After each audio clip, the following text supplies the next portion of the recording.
Welcome back جناب. امید کرتی ہوں آپ لوگ اس نشست سے لطف اندوز ہو رہے ہوں گے. اور جب ہم بریک میں جانے لگے تھے تو مفتی صاحب کوئی بات کہہ رہے تھے اور اسی وقت جو ہے وہ بریک اناؤنس ہو گئی تھی. میں چاہوں گی مفتی صاحب آپ جو بات کہہ رہے تھے وہیں سے آغاز کریں. نہیں بہن، آپ سوال آپ نے آپس سے کیا تھا کہ احساس، میرا سوال آپ سے تھا اور تمام ناظرین سے تھا کہ ہم اپنے بچوں میں احساس کیسے پیدا کریں.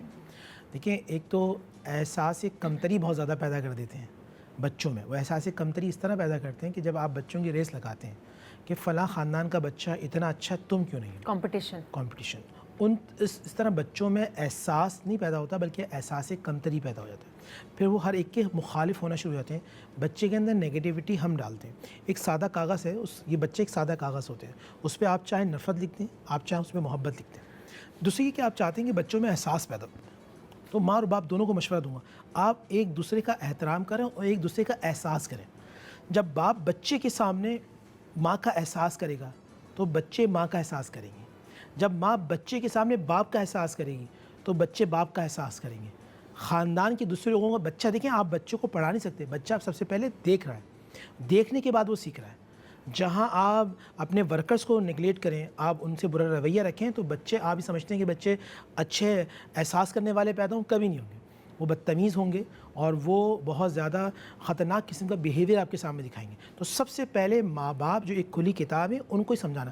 رحمت الہی کا ہمارا جو آج ایک ٹاپک ہے، رحمت الہی ہم بچوں کو کیسے سمجھا سکتے ہیں. فَبِأَيِّ آلَاءِ رَبِّكُمَا تُكَذِّبَانِ. جب ایک ماں بیٹھے کھانا کھلاتے ہوئے بچے سے بات کرے. میں نے آپ کے پروگرام میں پہلے بھی کہا تھا 2 ٹائم کم از کم ایسے ہوتے ہیں جب بچے کی لرننگ پروسیس بہت اسٹرانگ ہوتی ہے. ایک جب بچہ کھانا کھا رہا ہوتا ہے، وہ آپ سے سوالات کر رہا ہوتا ہے، آپ چاہتے ہیں کہ آپ اس کے دل میں اللہ کی محبت ڈالیں، رسول اللہ صلی اللہ علیہ وسلم کی محبت ڈالیں، صحابہ اور اہل بیت اطہار کی محبت ڈالیں. تو آپ چھوٹے چھوٹے واقعات ان کو بیان کریں. جس طرح ہمارے یہاں پہلے نانی دادیاں ہوتی تھیں، وہ بچوں کو چھوٹے چھوٹے واقعات کے اندر ایک سبق سمجھا دیا کرتی تھیں. دوسرا یہ کہ بچہ جب باہر نکلتا ہے، جب باہر نکلنے، میں اب کہوں گا اپنے بھائیوں سے اور بہنوں سے اپنے بچوں کو لے کے جائیں.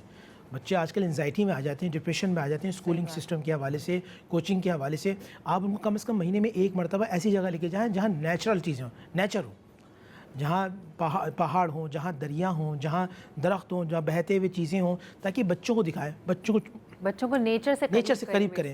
اچھا، آپ ان کو مچھلیاں وغیرہ دکھائیں، ان کو درندے پرندے وغیرہ چیزیں دکھائیں، تاکہ وہ ان چیزوں کو دیکھ کے، ایک تو انسان کی فطرت ہے، جب انسان آج بھی نیچر کو دیکھتا ہے اس کی طبیعت میں ٹھنڈا پن آ جاتا ہے. اور جب ٹھنڈا پن آتا ہے تو پھر وہ رحمت الہی پہ غور کرتا ہے، اور جو رحمت الہی پہ غور کرتا ہے وہ رحمت کے قریب ہو جاتا ہے. یعنی کہ قرآن یہ کہتا ہے افلا یتفکرون، کیا تم غور و فکر نہیں کرتے؟ افلا یتدبرون، افلا یعقلون، کیا تم عقل نہیں رکھتے؟ افلا یشعرون، کیا تم شعور نہیں رکھتے؟ تو میں سمجھتا ہوں رحمت الہی اسے ملے گی جو شعور رکھتا ہوگا، اور شعور پیدا کرنا پڑے گا. بالکل صحیح بات ہے مفتی صاحب. لیکن بہت آپ کی ایک بات سے، کیونکہ وقت ہمارے پاس کم ہے، لیکن آپ کی بات سے ایک بات نکلی کہ جب بھی ہم اس طرح کی بات کرتے ہیں کہ اللہ تعالیٰ نے قرآن میں کہا ہے کہ تم غور کرو، فکر کرو، پڑھو، اقرا سب، لیکن جب ہم کسی سے بات کرتے ہیں اسپیشلی قسمت کو لے کے، حالات کو لے کے، کہتے ہیں بھئی قسمت میں لکھا تھا ہو گیا، یہ تھا لکھا تھا ہو گیا، یوں تھا ہو گیا. مطلب اپنا دماغ استعمال نہیں کرتے کسی بھی چیز کے لیے، اور وہ سارا الزام جو ہے وہ اللہ پہ ڈال دیتے ہیں کہ بھئی اللہ نے لکھا تھا ہو گیا. لیکن اللہ تعالیٰ یہ بار بار قرآن میں کہہ بھی رہے ہیں نا آپا کہ پڑھو، غور و فکر کرو، خود بھی عقل کا استعمال کرو چیزوں پہ. ایسا ہے کہ نہیں ہے؟ ہم غلط کرتے ہیں کیا؟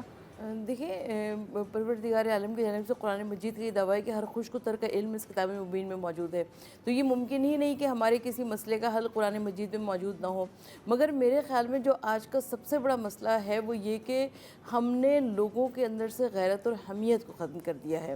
اور جب غیرت اور حمیت ختم ہو جائے تو ایسے ہی صورتحال نظر آتی ہے جو ہمارے ارد گرد ہے. بالکل صحیح بات ہے. آج کی نشست کا جو وقت ہے وہ تقریباً ختم ہو گیا ہے. بہت بہت شکریہ مفتی صاحب آپ کا بھی، اور آپ کا بھی تشریف لانے کے لیے. ٹاپک تھا آج کا رحمت الہی، اور ہم نے یہی چیز لرن کی اس میں کہ اللہ کے ہاں خزانوں میں کمی نہیں ہے کسی چیز کی بھی. رحمت الہی سے قربت کو آپ نے قربت لے کر آنی ہے، آپ نے اس کو قریب لے کر آنا ہے. وہ تو ویسے ہی قریب ہیں، لیکن وہ چاہتے ہیں کہ ہم بھی ان کی طرف ہاتھ بڑھائیں. وہ چاہتا ہے کہ ہم اس کی طرف ہاتھ پھیلائیں، ہم مانگیں. ہم اپنے بچوں کو بھی یہی سکھائیں کہ اللہ کے کیسے قریب آنا ہے، اللہ سے دوستی کیسے کرنی ہے. ہاں، اگر آپ مجھے یقین ہے اس بات کا کہ یہ سوال آتا ہوگا کہ اللہ کی باتیں، اللہ کی دوستی اور اس طرح کی باتیں کریں مفتی صاحب بھی اور سونیا بھی، آپا بھی، خود بھی تو میڈیا پہ بیٹھ کے بات کر رہے ہیں. لیکن ایک بات میرے ذہن میں پھر یہ بھی آتی ہے کہ اگر یہی ساری باتیں ہم گھر میں بیٹھ کے کرتے تو شاید 10 لوگ سن پاتے یا 40 لوگ سن پاتے. یہی باتیں اللہ نے ہمیں